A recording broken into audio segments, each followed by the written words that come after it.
आज का आनंद रामायण का सत्र शुरू करते हैं। कल के सत्र में हमारी चर्चा चल रही थी भगवान परशुराम राम से बता रहे थे अपने बाल्यावस्था की बात,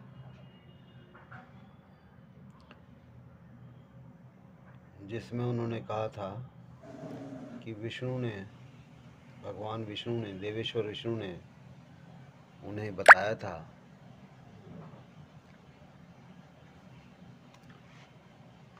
वो बताते हैं। भगवान विष्णु बोले, हे ब्राह्मण, अपना तप छोड़कर उठिए। आपने महान तप किया है। आप मेरे अंश से अवतरित हैं। आप अपने पिता का वध करने वाले है वंश में उत्पन्न श्रेष्ठ राजा कार्तवीर्य का वध कर डालें। उसके लिए आपने महान तप किया है। तदंतर आप 21 बार क्षत्रियों का संहार करके समस्त भूमंडल महर्षि कश्यप को दान कर शांति को प्राप्त करें। त्रेता युग के आने पर मैं ही अव्यय आत्मा राजा दशरथ का पुत्र राम बनकर प्रादुर्भूत होऊंगा। उस समय आप परम भक्ति से मेरे पुण्य दर्शन करेंगे। उस समय मैं आपको प्रदत्त अपना तेज वापस लौटा दूंगा। तत्पश्चात ब्रह्मा जी के एक दिन के समय तक आप संसार में विचरण करें। मुझसे इतना कहकर नारायण विष्णु अंतर्ध्यान हो गए और उनकी आज्ञा अनुसार मैंने वह सब किया। हे राम, वे ही आप विष्णु ब्रह्मा जी के प्रार्थना करने पर पृथ्वी पर अवतीर्ण हुए हैं। मुझ में स्थित अपने तेज को आज आपने पुनः हरण कर लिया है। हे प्रभु, आज मेरा जन्म लेना सफल हो गया। आज मुझे आपका साक्षात दर्शन प्राप्त हो गया है। हे जगत के स्वामी, आपको नमस्कार है। हे भक्ति से प्रसन्न होने वाले, आपको नमस्कार है। हे दया सिंधु, आपको नमस्कार है। हे अनंत, आपको नमस्कार है। हे रामचंद्र, आपको नमस्कार है।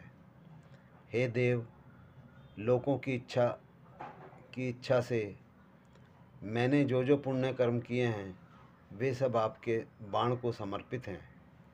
हे राम, आपको बार बार नमस्कार है।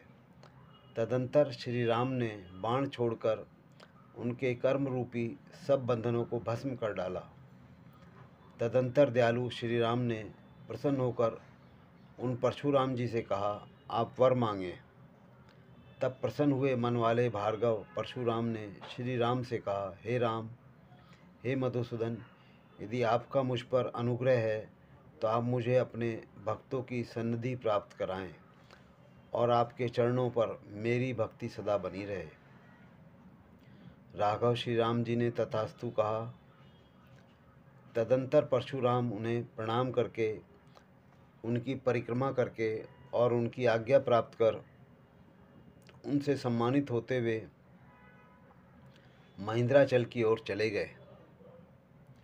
जिस महान अभिमानी रावण ने देवताओं को जीत लिया था, उस रावण को 1000 हाथ वाले कार्तवीर्य अर्जुन ने बांध लिया था और उस सहस्त्र बालू को भी भृगुवंशी परशुराम जी ने युद्ध में क्षण भर में मार डाला था। वे ही परशुराम आज अपने धनुष में बाण संधान कर देने के कारण श्री राम के द्वारा पराजित हो गए।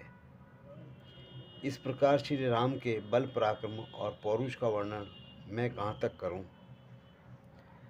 तदंतर दशरथ जी ने श्री राम को पुनर्जीवित हुए की भांति आया देखकर दृढ़तापूर्वक उनका आलिंगन किया। उस समय हर्षातिरेक से उनकी आंखों के आंसुओं की धारा निकल पड़ी। तत्पश्चात राजा दशरथ प्रसन्नचित्त एवं स्वस्थ मन होकर अयोध्यापुरी की ओर चल पड़े। इधर अयोध्या में जब मंत्री सुमंत्र जी ने राजा के आने की बात सुनी तो उन्होंने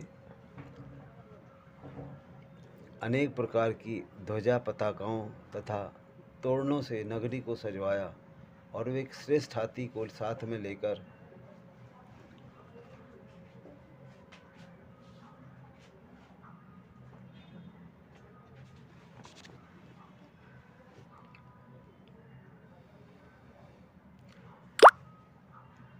श्री राम को लिवा लाने के लिए शीघ्र ही चल पड़े।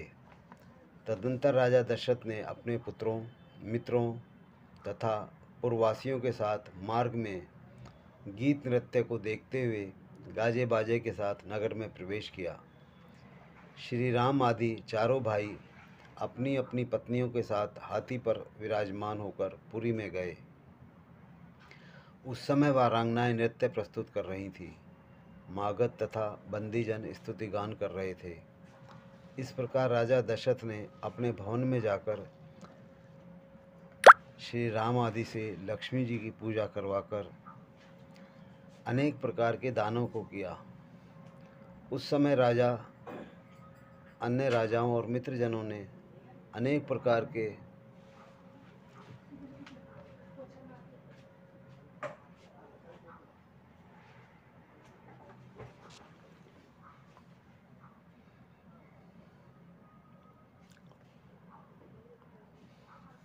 दानों को किया। उस समय अन्य राजाओं और मित्रजनों के अनेक प्रकार के अलंकारों तथा वस्त्र आदि के द्वारा श्री राम आदि को